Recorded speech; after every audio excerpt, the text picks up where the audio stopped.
You know, I think that you can pick up from talking to me that I'm not on a different level, okay? These are pretty simple, basic tools.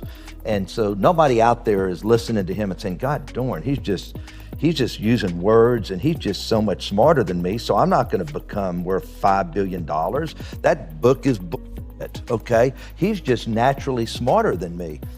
I think you can see that I'm no smarter than anybody else in this room. I just use certain little basic tools to be successful every day.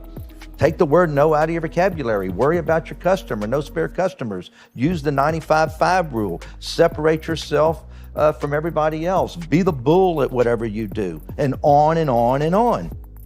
You can be the bull at any position you're doing, and it's just telling yourself, I'm gonna do this better than anybody else. I don't care what the job is. I don't care what you do. You be the bull at what you do.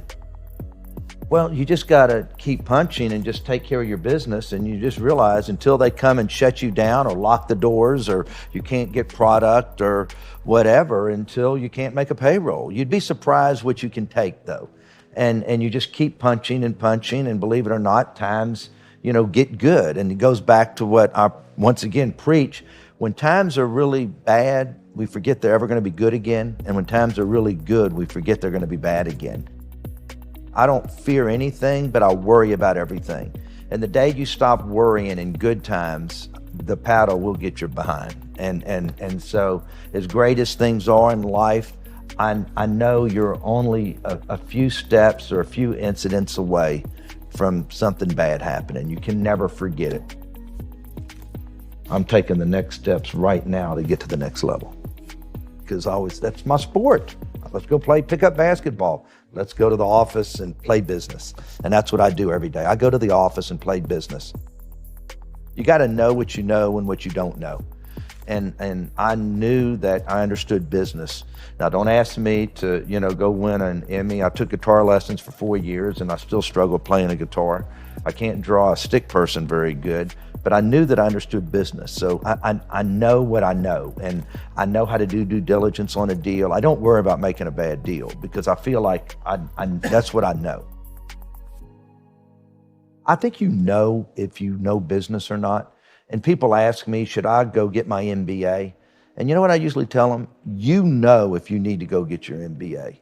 If you don't have it inside of you and you understand economics and finance and operations of business, then you need to go get it. I knew that I didn't need it. It was just a God-given gift. You've got to know your God-given gifts, and everybody has it. Everybody in this room has it right here. So do what you know was your God-given gift and find a way to use that as your path. You know if people know what they're doing, but it's my job to make sure and bring everybody up to another level. And I think that's probably one of the greatest compliments I've ever gotten, is that I'll take somebody good and make them better. Is that a conscious process for you? Like, what are you doing? Is it just kicking people in the ass, inspiring them, leading by example? All the above. I think I do. You always know where you stand with me. I have all my top VPs probably have been with me an average of 25 years. My 2 assistants have been with me 27 and 26 years. And everybody will tell you that is the hardest son of a bitch in the world to work for, but I would never work for anybody else. What would you have to see in them to think it's worth the risk?